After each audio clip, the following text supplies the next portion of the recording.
Hello, welcome back. Today I am going to take you through my recent cactus haul. Yes, it has become an illness, an obsession, an illness, whatever you think, whatever you're thinking, it's probably that, okay? So first I'm going to start with my recent haul. So these guys, they buy wholesale and they've got a good relationships with the cactus farmers and succulent farmers, and so they get some cool shit first before shops do. Okay, so Mick and Sally, shout out to you. So first of all, it is the Hoodia species. Okay, Hoodia. I'll put the name of it there. But the reason why I got this is because it looks freaking cool. Multi-headed Medusa-like mofo. Look at this little baby, Okay, so Medusa-like thing, and this actually gets quite bushy, but compact, but bushy, and it gets cool flowers all aside of it. Okay, so this is pretty cool.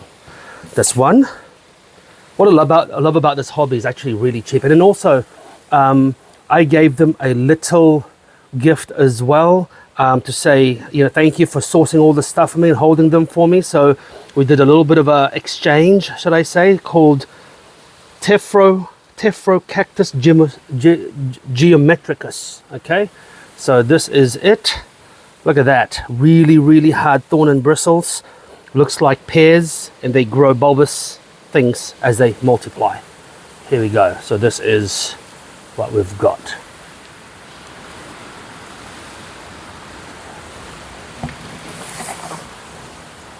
And then we have from Mick and Sally as well. So I told them I wanted to buy it, and they were like, oh look, actually we've got one in our greenhouse. They got two actually. Look at this fucking beauty. Look at this. This is called the Rebutia heliosa. Man, look, the Rebutia species is known to be awesome. Okay, no doubt. But look at this freaking insane thing. What's cool about it is that you can pick a bulb and plant it. I'm not going to do that. That's a healthy sign that it's bulbing. I'm not going to do that. I'm going to grow this as big as possible, and I'll worry about that shit later. Okay, so hopefully I've got a pot that I can put this in. A friend of mine owns Touchstone Design. He carves ponamus, and his mother-in-law also has is also a potter, so he might get me something straight out of Nelson as a pot for that thing. But let's see how it goes. Okay, now I probably mentioned to you in the past that I've got a really dark copia ceramic pot, kind of like a V shape. Okay, V shape. So I wanted the dark pot contrasting with a Euphorbia lactea crest. Look at that. Beautiful specimen, like a mermaid's tail with little pink fluffy things. So what happens is that the reddishness around the edges is triggered by sun stress. So the sunnier it is, the better for that. You don't have to, but look at that. What a beautiful specimen this. So I'm going to plant this in the pot. I'm going to have a little red stressed cactus that grows slowly, and I'm going to have a piece of greenstone. So I'm still waiting for a piece of greenstone to come out for this. It's going to be a feature. Now, back to the other haul, Coromandel cacti haul. Okay, this one here, little thing called Sarcocaulon vanderietea. Yeah, there you go. I've always wanted one of these slow growing things, which is good because I like it when it's slow growing because it doesn't take up too much space, and it's just really cool to have. I'm going to see what kind of pot I'm going to use for this, probably a bonsai pot. Yeah, so look at that, pretty cool. And then something quite rare and unique. This is called the Pilicodon bucolianus. It has anus in it, so it's gotta be good. Okay, so this is an indoor bonsai-like deciduous miniature. Okay, keep dry November to Jan. Leaves will fall off.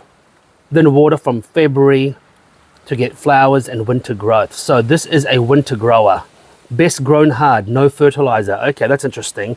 Best grown hard. So that means that best grown in a small pot. I've got the pot just for it. I've got a bonsai pot just for it.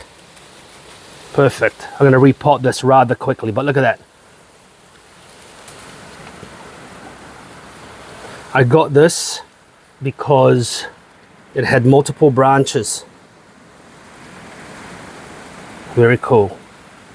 And then one of the highlights of today's visit.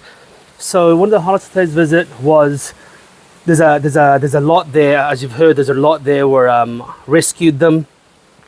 Okay, what plant is this? I'm gonna look.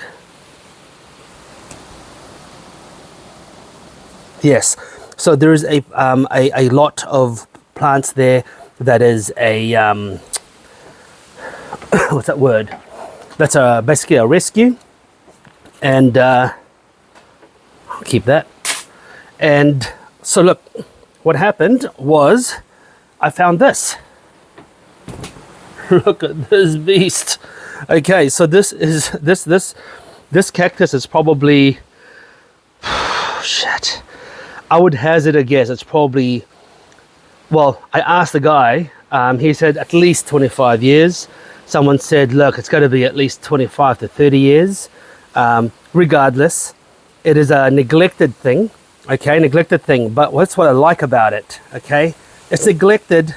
It had a little top is dead on it. But then because of that death, it pushed out new life. So I'm going to just try to tilt it so you can see, look at that new life, which means it's still alive.